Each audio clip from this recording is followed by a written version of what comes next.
another thing that I want to highlight here is, the fear of success, which is something that I'm honestly still trying to understand, is how we can fear our own success. And I so often hear and read and come across, that it's not necessarily that we're afraid of failure, but we're afraid of our own success, our own, you know, inner leader.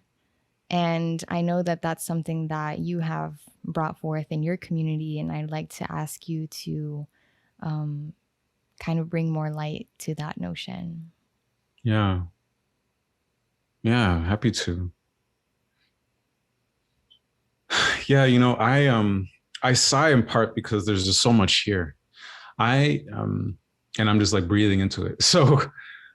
I've found that in my own life and in the lives of those that I work with, that most people seem to have a fearful relationship with the unknown. That seems to just be a common thing. Unless I can control it, I don't trust it. And that's okay.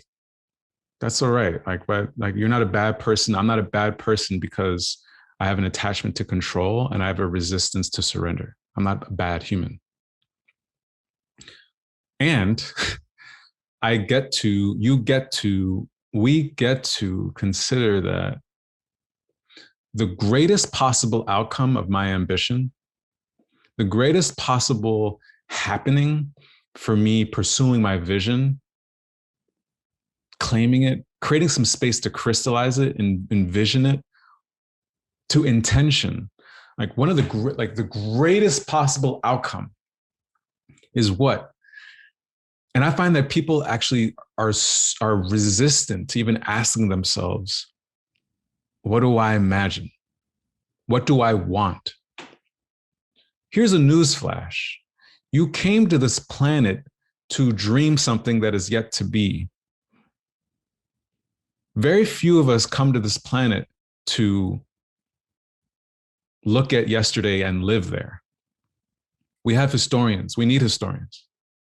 And even historians, in my experience, are futurists because they steward libraries, archives. My grandfather, my paternal grandfather, was someone who led the National Library in Haiti for many years. And so he knew something about the importance of documenting history, of archiving, of record keeping. And he and many of us, if not all of us, I'd say, didn't come to this planet to live in yesterday. We came to dream, we came to envision. And so the anxiety of dopeness, as I often call it, or the fear of our greatness, as Marianne Williamson and others have spoken about it, often comes from a resistance or reluctance to activate our visioning capacity. I don't have a vision. I don't have enough time to envision. I'm just trying to survive, Didier. Like what? I don't got time to think about my dreams. That's a privilege. Now, I'm not saying that the capacity to use any gift you've been given isn't a privilege. Like all the gifts we have, using them, privilege, no doubt. Your vision capacity is just as much a gift and a privilege as your practicality. And you came here to use your gifts. And so, in order to come to terms with fears of success, we get to first define what that success even means. What does greatness even mean to you? Like how, if you were Joe Dispenza, another one of our writers and teachers like on the planet today, he often says like, what would greatness do? Like I just love that. What would greatness do today? Right?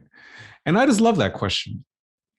So we get to just create some space for just naming our dreams, our imaginings of this possibility space, because it's here, whether you like it or not. Like possibility space is here.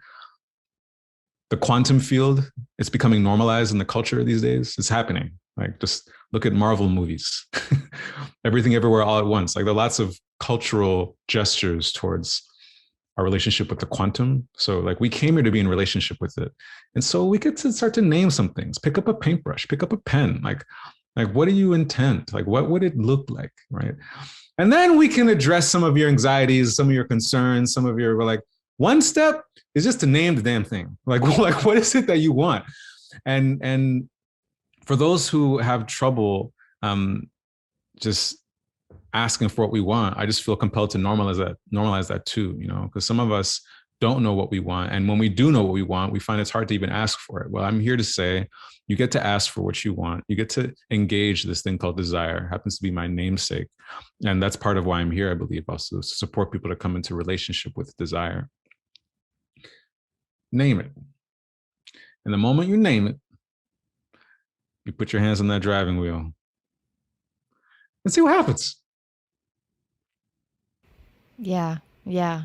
Thank you for the clarity on that. That was very clear, like if whoever's listening to this wanted to ask themselves like, am I, afraid of my own success? Well, ask yourself, what is the best possible outcome? What is, you know, your greatest vision? Like, and do you, like, how does that make you feel when you do envision that? Do you feel comfortable? Do you feel confident?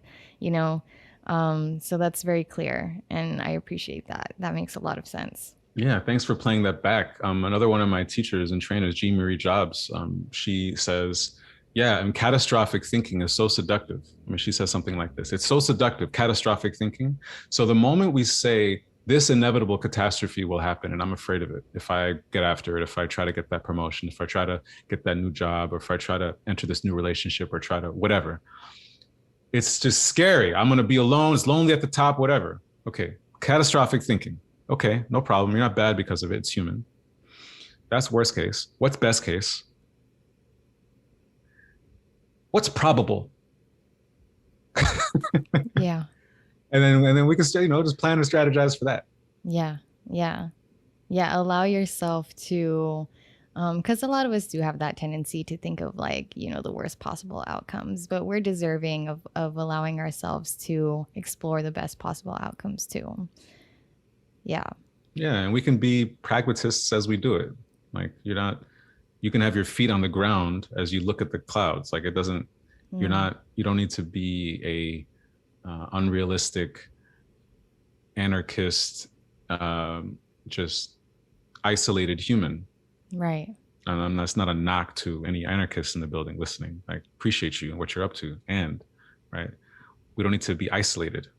Right. We can have our feet in the ground as we dream. Mm-hmm. I mean, we have feet and heads. Yeah. Yeah.